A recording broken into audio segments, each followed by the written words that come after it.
Bonjour à tous, l'œil était dans la tombe et regardait Caïn, écrivit Victor Hugo pour clore son poème intitulé « La conscience ».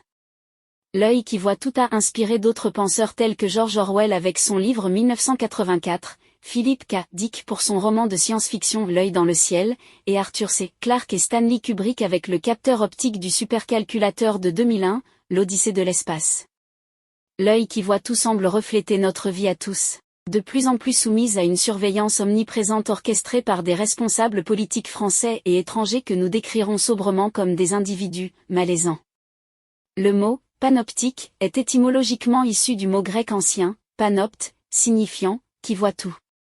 Cette volonté de tout voir a conduit le philosophe et juriste Jérémie Bentham à imaginer, à la fin du XVIIIe siècle, un univers carcéral conçu pour permettre une surveillance totale, en tout lieu et en tout temps, baptisé panopticon.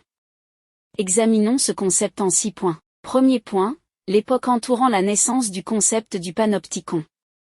La réflexion de Jérémie Bentham sur le panopticon se situe dans une époque marquée par d'importantes réflexions visant à faire évoluer le droit pénal.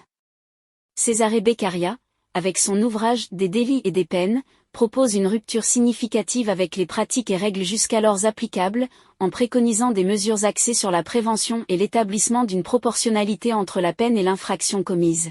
Bien que Cesare Beccaria soit largement connu en France pour ses réflexions sur le droit pénal à cette époque, d'autres contributeurs, tels que John Howard dans The State of the Prison, examinent également les conditions de vie carcérale et critiquent sévèrement les lacunes du système carcéral de l'époque.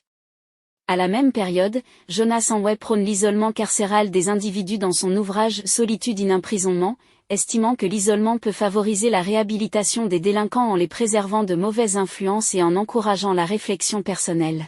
Le droit pénal et le système carcéral étaient caractérisés par leur sévérité.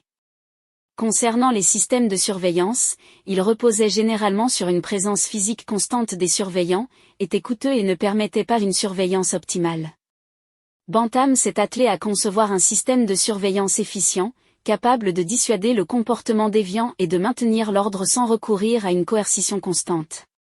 Second point, l'architecture au service de la surveillance. Bentham imagine un modèle architectural visant à permettre une surveillance totale d'un groupe de personnes sans qu'elles puissent déterminer si elles sont observées ou non.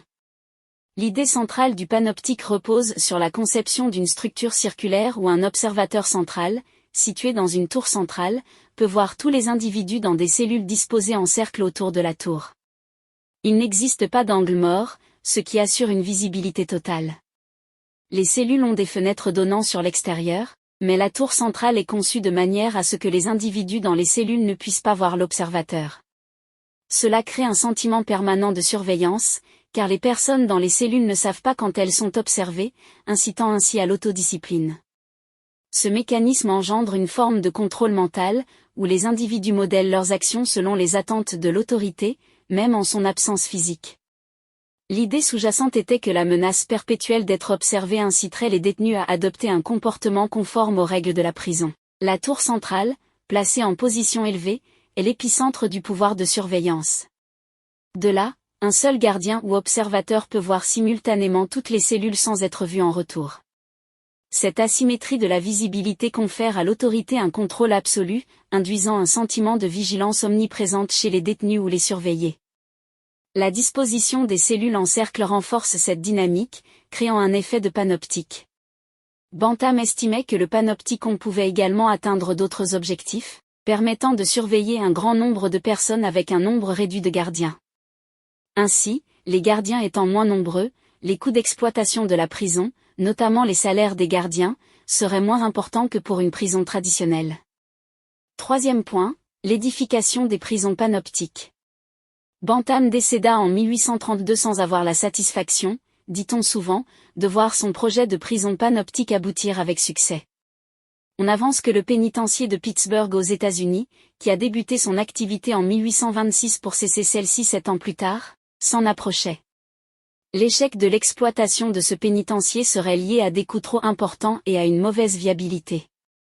Bien que plusieurs prisons aient été construites sur le modèle du panopticon, a priori après le décès de Bentham, notamment au Royaume-Uni, aux Pays-Bas, aux États-Unis, en Italie, à Cuba, il semble toutefois que la prison de la Petite Roquette en France ait été inaugurée en 1830 alors que Bentham était encore vivant.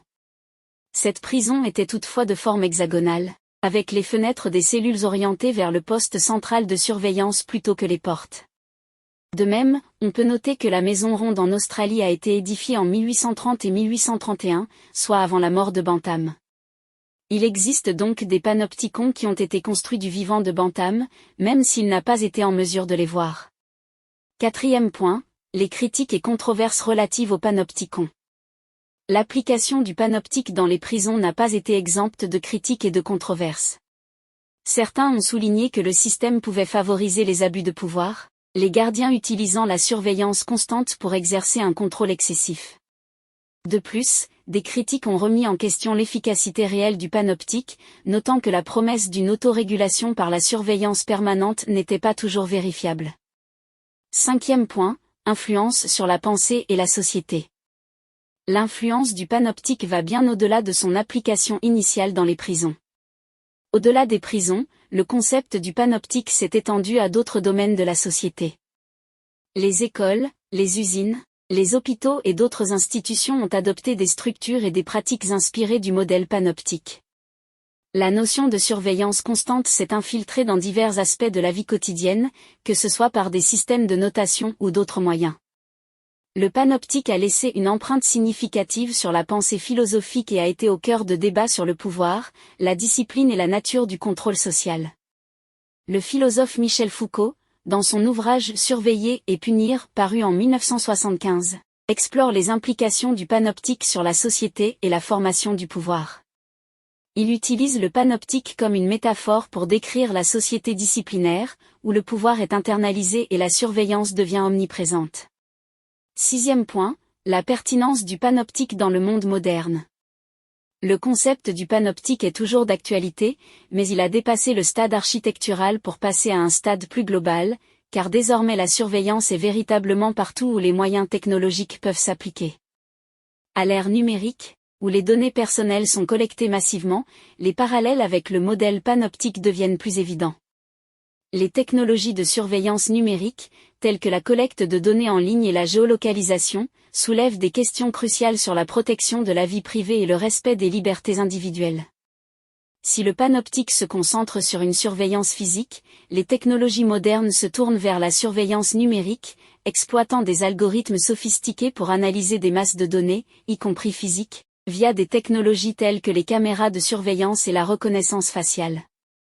La version moderne du panoptique s'applique dans le monde entier, potentiellement sans limitation, le rendant d'autant plus terrifiant. Si cette vidéo vous a convenu, je vous propose de vous abonner à notre chaîne et de consulter notre site internet.